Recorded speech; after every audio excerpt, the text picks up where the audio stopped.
Huge groups are coming in because they know that they're going to be let go. They're coming by the thousands, a surge of migrants streaming across the border, many of them children.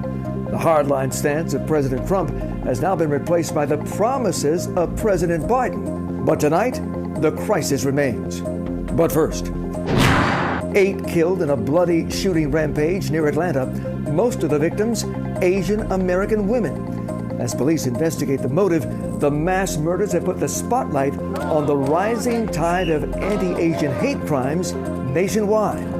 The question is, how do we stop it?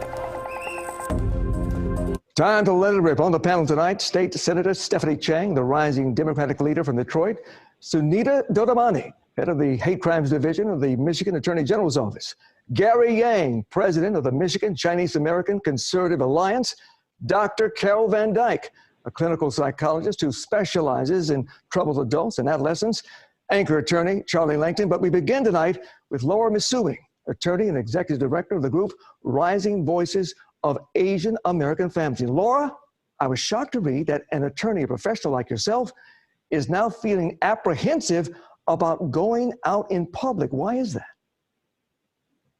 Yeah, thanks so much. I would just start by saying, I'm a fourth generation Japanese American. My family was in California, and all of my family that was here during the time of World War II was incarcerated in the internment camps. And my parents were very much involved in the Asian American movement in the 70s and 80s as well. So I feel, on the one hand, quite privileged because I'm several generations removed from the immigrant experience, but I will admit that the news coming out of Georgia really affected me more than I expected. I think this past year has been tough for everyone, and I know that I had a few moments myself last year with all of the rhetoric flying around about the China virus, et cetera, of what it would be like for me to walk outside or go running. But yes, Tuesday in particular was really challenging for me. I could hardly sleep, kind of running through scenarios of what it would be like if I went out running or something and was getting chased by people, and trying to figure out, what to do, my safety plan. And it struck me that while I might be feeling this current moment of anxiety, we also know that Black and brown folks experience similar existential fears every day. And while it's certainly true that this past year has seen an increase in anti-Asian American sentiment and violence, we also recognize this is part of a long history of how white supremacy shows up in our communities. And the fact that we have to continually raise it is part of the problem. Senator Chang, that is why you introduced a resolution in Lansing condemning hate crimes against Asian Americans. What kind of response did you get? Yeah, well, thanks for having us all on today. I think it's a really important discussion. Today we did, both myself in the Senate and then Representative Ranjith Puri, one of my colleagues in the State House, we offered and they were adopted resolutions in both chambers to condemn anti-Asian hate crimes, anti-Asian discrimination and hate incidents. What we know is that across this country, there have been 3,795 hate incidents reported to Stop AAPI Hate, which is a national organization. And we felt like it was really, really important to make sure that we were sending a strong statement from our legislative bodies here in Michigan, the elected representatives and senators, to let people know that we feel people's pain, that we understand people's fear, and that we also are going to stand up and speak out, and that we're going to encourage people to report, and that really all Michiganders have a role to play here in creating welcoming communities and educating ourselves about this history that Laura speaks about, and also just really in making sure that we're protecting people and that we're helping people as they experience this, and that we need people to intervene because I think, like Laura, I also have felt fear and worry, and we know that we're not the only ones. We know that on Wednesday morning, Asian American women across this country woke up feeling that kind of fear. So I think it's very real and something that we have to really continue to support our community members about. And Sunita, I hear the problem is worse than many of us realize, because crimes against Asian Americans are frequently ignored by the majority people in this country. And sometimes, because of the cultural differences, those same crimes go unreported. Right. Well, thank you for having me here, Huel. That's correct in that hate crimes are vastly underreported. And we know this because of studies, because of research, because of statistics by the Department of Justice and various other organizations. They're vastly underreported, but there's a lot of barriers to people who have been the victims of hate crime to report. Barriers like language barriers, barriers like mistrust of law enforcement, where there's been historically strained interactions between marginalized community and law enforcement, or a victim's fear that it's going to escalate if they report, or a victim fearing that they're not going to be taken seriously. So we know that these crimes are underreported, and we encourage everyone to report. Dr. Van Dyke, how does that explain what happened in Georgia? You have a white man, Robert Aaron Long, who confessed to shooting and killing 8 people, but who said that he wasn't motivated by racial hatred. He claims he was addicted to sex. How does that explain why 6 of the 8 people he killed were Asian women? That is really, really, really a difficult question. But what we do know is that when he admitted to being a sex addict, that does not give us an answer to why he killed 8 people, 6 of those people being Asian women. What we do know is that self-prescribing himself to be a sex addict is a terrible explanation. It's absolutely a terrible explanation. And I think now the term sex addict it has been popularized a lot over the past several years, and we've seen that with the, with the Harvey Weinstein and Tiger Woods, who actually committed certain behaviors and, well, Harvey a crime, only to say that both of them were addicted to sex or porn. So I think nowadays the research is showing that that term sex addict is a term that killers are beginning to use, and it's no explanation as to why people are dying. Because when you say sex addict, that's really saying that I don't want to have any responsibility and accountability for my actions. I'm suggesting that I can't control my behavior, and that is something that research does not substantiate. Meanwhile, Gary, some people believe that Donald Trump and the Republicans are partly to blame for this tide of hatred, constantly referring to COVID-19 as the China virus and blaming Asian Americans for something that's not their fault. How do you answer that? Well, first of all, I don't believe Donald Trump blamed Chinese Americans or Asian Americans for the COVID. The COVID came from China. It was the CCP's fault. And I don't believe that's a correct statement. I'm sorry, Hugh. What I would believe here is that, in the face of a tragedy, my thoughts and condolences goes to the families and victims and their families. At the same time, at this point, I think society should avoid politicizing a tragedy. Actually, the hate crime against Asian Americans, I have to point out, it came from both left and right. The fight against the discrimination against Asian Americans is a bipartisan battle. It's an American battle, right? And regardless if you are being left or right, hate crime against Asian Americans or anyone should have no place in America. And I just want to make sure that we understand that. And also from the incident in Georgia was very, very disturbing. But also there's a lot, hundreds of violent crimes against the Asian in big cities in the West Coast, East Coast. They were perpetrated by also people of color as well. So those are the situations we need to be aware. And again, this is the crimes coming from both parties, but both sides in a way. And just in the recent, last week, Sunday, I think in New York City, the daughter of the late New York Senator Daniel Patrick Moynihan was caught on a video calling a Korean couple, Korean women actually, calling her to go back to communist China. Was caught on video, went viral. And so, Senator Chen, a couple of years ago during the Democrat primary, your opponent also used a racial slur against you. So I just want to point out that we got to face the situation is coming from both sides, and it's a bipartisan battle that we're going to fight. Well, Gary, I think you speak the truth in the sense that, look, a lot of us in this country have biases and prejudices that are wrong, and yet we continue to hold. And Charlie, there's been so much attention given to the conflict between blacks and whites. The plight of our Asian brothers needs to be addressed too.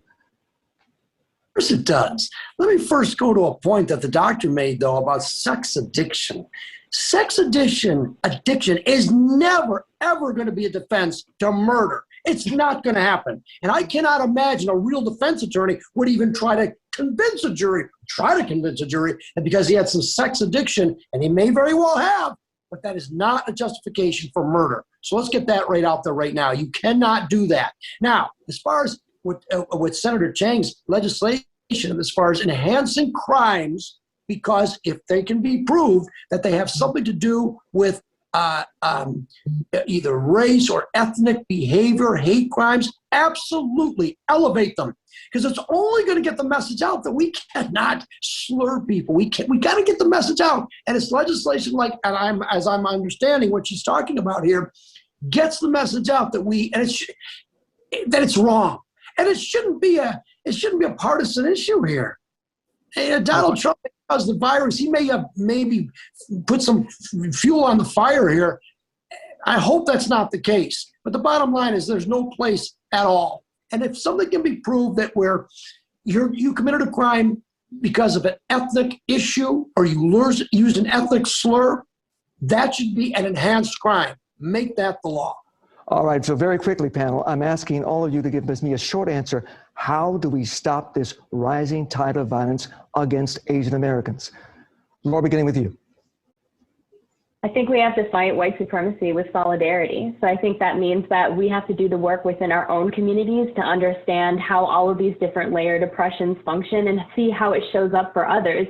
If that means protesting against the migrant detention centers on the border where immigrants are being held, if that means standing with the movement for Black lives and supporting the struggles for Black liberation, this is all part of the ways that we fight against white supremacy.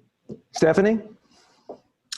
You know, I think there's a lot of things that we can do. I think that one of the things that I'm starting to look into and have talked to Sunita about is, you know, what are the resources available to the state to make sure that we're reaching out to communities, that we're supporting people, that we're letting people know to contact the AG's office. I think a lot of people really don't know who to turn to, and we aren't necessarily devoting enough resources to support Sunita in her work at the AG's office or the Department of Civil Rights to make sure that we are educating Asian American community members about what their rights are and who to turn to. So I think that's a big part of it. But I also do think that it's really, really important that every single Michigander is stepping up, intervening when it's safe to do so, and also just really, like Laura said, educating ourselves about our shared histories and about the, you know, the white supremacy and the racism that has existed for a long, long time. The issues that we're facing now are not new. However, it's something that we need to continue to battle.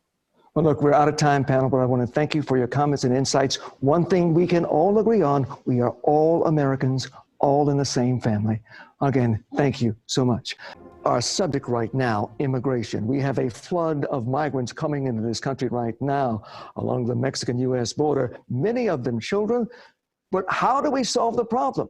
We had Donald Trump with his hardline stance, but he's gone. Now we've got Joe Biden making promises saying, don't come now, but maybe come later.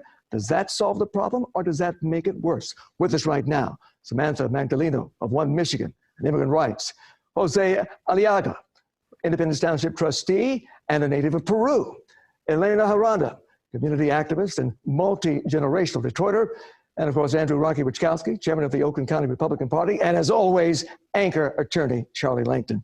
Samantha, let me begin with you. What is the solution to the problem we have now at the southern border? The solution is actually pretty simple. We need to repeal the Title 42 that was put in place, not allowing folks to come in with their families. The families right now are in desperate situations. They have their parents, but they're in countries, this global pandemic has hit everybody hard, and folks are looking for a solution. So for any parent to separate themselves from their child and send their child alone, you have to understand what grave situations that they're in. So we really need to repeal that act. We need to allow these children to come in with their families, and we need to allow them to fight their asylum cases. And I'm saying they do definitely need to fight their asylum cases, but they need to do it not in a detention center, not in these ICE facilities. They need to do it outside with their families so they can build their case and they could have a shot at this justice system that the United States has provided. Jose, you came to this country more than 20 years ago. You got in. Now do you want to close the door to anybody else? No, Charlie. Excuse me, Hugh. I believe in legal immigration. I don't believe in illegal immigration. And you know, if someone shows up to your house and they want them to knock on the front door, so you know who they are, or you just let a stranger come through the back door and just jump over at the fence, you may not know anything about them or what they are capable of, you know. And earlier, I want to talk about my father very quick. My father came legally.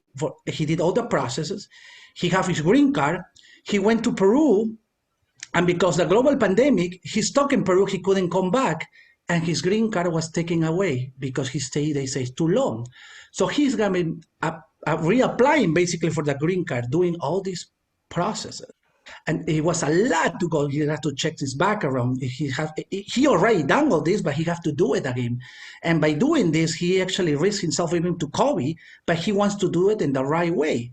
But when the Biden administration is signing these executive orders, bringing people and we don't know who they are, and bringing all these people is bringing more problems to America. And currently, the immigration department don't have enough staffers to deal with so many of these people. Currently, they don't have enough people working. Now, with all these people that we're going to bring in, we don't have enough resources for them. And I think the current resources have to go to the American people. We have a lot of veterans that are suffering a lot. They don't have shelters. They need health care as well. And what we're doing here is try to actually doing it in the wrong way. I think the right way is everybody have to knock the door, and we need to know before they come in who they are. I definitely agree, Jose. We definitely need to make sure that these families get paroled to their families so they're not a strain on our community and our system. So when they come into this country, because asylum is legal, so that's a legal way. You can come here and legally ask for asylum. So once they get here, we don't need to put them in private detention centers. We don't need to drain our American dollars, but we need to parole them outside so that they can fight their cases, they can get their own money, and they're not a strain on us. I definitely. Yeah, that is the most. Elaine, let me bring you in here because here's the problem. You know, Joe Biden is trying to address this problem in a humane way, but he's still saying, don't come now, but come later. Isn't that sending a mixed message? And can we keep allowing so many people into this country? I think to step back a little bit and look at why people are coming, for one thing. And if Biden is trying to undo the incredible damage of the cruel policies of the Trump administration, it's incredible what has happened with children in detention, children being separated from their families, and then being called unaccompanied minors when they're infants. They are infants, and they're being called unaccompanied minors. And Mr. Jose Aliaga, sin vergüenza, saying that people should come the right way when you had a chance to come the way that you did, and thousands of people did not have that same opportunity, and you know it. You know it. You know that somebody 20 years and 30 years ago had a very different reality than the people post-NAFTA, post-North American Free Trade Agreement. So I want to just say, be very, very careful when you say that people should be right or do the right thing when they had nothing to do with the policies that were created that caused people to be squeezed out of their own economies. First of all, you have to look at historically. Don't interrupt me. Historically, you have to look at how it is that people came. Yeah, that's to just criminalize people, and say that they should come that way. Nobody's criminalizing anyone. Let Rocky respond. Go ahead, Rocky. Let me tell you one very important thing, Elena. Also, by the way, my parents were legal immigrants, and they came to this country. Oh, good for them. I wonder if they had the same opportunity. Elena, don't interrupt me now. Okay, please. because what you and Samantha are saying are a bunch of garbage. Let me share something with you. Samantha, if they want to seek asylum, absolutely they should seek asylum, but they should do it the way that Donald Trump told them. Stay in your country, apply for the asylum, and see how it works out. And most of these cases are not asylum cases. That's why he's not. Hold on one second, Samantha. Let me finish. Samantha, don't talk over me. Wait. Let Rocky, come on, everybody gets a turn. Rocky, go ahead. Finish your point. Most importantly, these individuals are not seeking asylum. They are told by organizations like yours to seek asylum because that's a way to get released into this country. That's not true. Let me finish, Samantha. Hold on one second. I didn't interrupt you. Let me share one important thing with you, some facts. Most of these people are coming here because of economic opportunity, and they're leaving their country. And Elena, when you say these free trade agreements have brought more jobs and more money into Mexico and South America. Lastly, having an open border allows for people like from Yemen to come through, from Iran, and people that are on the no-fly list. You can shake your head all you want, but that's the truth. We are a country with laws and Where's your facts for this? Where's your truth for this? The truth is what if they are from Yemen? What if they are from Yemen? They're automatically criminals? They have to apply the right way. All right, Charlie, let me bring you into this, Charlie, because frankly, are children crossing the border also criminals? No, they're not. Well, listen, they come into the country, give them a hearing. There's not enough judges. There's no lawyers to represent these people. Many times they can't speak English. Listen, if they have a legitimate claim for asylum, everyone on this panel agrees they should be given a hearing. They can't get a hearing. Right. And the rhetoric about calling people from other countries rapists and criminals and whatever has got to stop. Donald Trump did. No, he's not. No, that's not what he did. Yes, he did. That's a lie. That's a blatant lie. That's a blatant lie. We all heard it. Oh, you heard the soundbite, Elena. Come on, let's be honest. You want to be honest? It was a soundbite. You want to be honest? By the way, real quickly, let's talk about these children that are being used by the cartels. You have no compassion. I have a young daughter at home at 7 years old who's going to be paying for these illegal immigrants coming into this country and being a strain on our health system and everything else. Number two is that these individuals are going to have to work their way off, because guess who's pushing them through the border and who's escorting them across the Rio Grande or even the desert, where many of them are dying. Where's your compassion for these children? Where is your compassion? Where's your compassion? You just said your daughter is going to have to pay for them. Yeah. Where's your compassion? Guess what? My compassion is for these children, is for these families, and for the countries that are losing a lot of people. Instead of working to help their countries and helping them to stay in their countries and grow the countries that they come from, we're opening up an illegal trade of people, human trafficking. If you're so concerned about their countries, why don't you go over there and help them then? Why don't you send your daughter? I did. Maybe you should look into my background. I did. Like you looked into mine, you just said that I was helping illegals come over here. You made that accusation. You are. Your organization, your do-gooder organization means a lot of do good. And listen, I'm applauding it. I'm applauding helping immigrants, but there's no such thing as an illegal immigrant. If you cross the border illegally, if you come here to strain our system, infraction. It's not even a criminal infraction. So are we going to? It's not a criminal infraction. It's not a criminal infraction. Speeding ticket. It's okay. a infraction. All right. So very quickly, guys. I know my law. We're running out of time. What should happen to the children? Support a person, bring them into the community. A person who is able to come here and make any kind of life, send money home. Sending $100 home will help a family survive starvation. We're out of time. We will discuss this issue again, but we appreciate your comments and your insights. Thank you. Stay with us. Hopefully, final thoughts to come.